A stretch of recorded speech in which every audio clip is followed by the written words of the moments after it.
അവിടെ ഞാൻ അത്ഭുതപ്പെടുകയാണ്. ഓരോ ആളുകളും അസീസിലൂടെ നടന്നു നീങ്ങുമ്പോ അവിടെയൊക്കെ പോലീസ് നിർത്തി ഇക്കാമ വാങ്ങാണ്. പക്ഷേ നമ്മുടെ ഈ കോർട്ടിന്റെ ഒരു മനുഷ്യനോടും അവസാനം വരെ ഒരൊറ്റ പോലീസുകാരനും ഇക്കാമ ചോദിച്ചിട്ടാണ് നമുക്ക് അഭിമാനത്തോടെ പറയുന്നത്. ആരോടെങ്കിലും ചോദിച്ചാൽ പറയാൻ കഴിയും? ഒരു മനുഷ്യനോട് പോലും ജാക്കറ്റ് അണിഞ്ഞ KMCC-യുടെ ജാക്കറ്റ് അണിഞ്ഞ ഒരാളോട് പോലും പോലീസ് ഇക്കാമ ചോദിച്ചില്ല. അവിടെയാണ് നമ്മുടെ പ്രവർത്തനത്തിന്റെ മൂല്യം നമ്മൾ കണക്കാക്കേണ്ടത്. അവിടെയാണ് പടച്ചറപ്പിന്റെ സഹായം നമ്മൾ മനസ്സിലാക്കേണ്ടത്. അവിടെയാണ് പടച്ചറപ്പിന്റെ അനുഗ്രഹം നമുക്കുണ്ടായത് നമ്മൾ മനസ്സിലാക്കേണ്ടത്. ഏതായാലും അങ്ങനെ പ്രവർത്തനം തുടങ്ങി. മലയാളി ആജ്യന്മാരെത്തിയപ്പോ ഇഷ്ടംപോലെ വളണ്ടിയർമാർ കടന്നു വന്നു.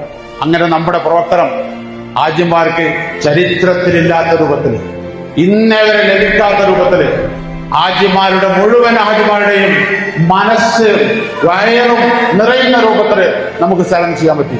അത് വല്ലാത്തൊരു അഭിമാനമാണ്. മുഴുവൻ ആജ്യന്മാരും ഇവിടെ KMCC എന്ന് പറയാതെ മറ്റൊരു സംഘടനയുടെ പേര് പോലും ഉച്ചരിക്കാതെ അഭിമാനത്തോടു കൂടി നമുക്ക് ആത്മാർത്ഥമായി പ്രവർത്തിക്കാൻ സാധിച്ചു.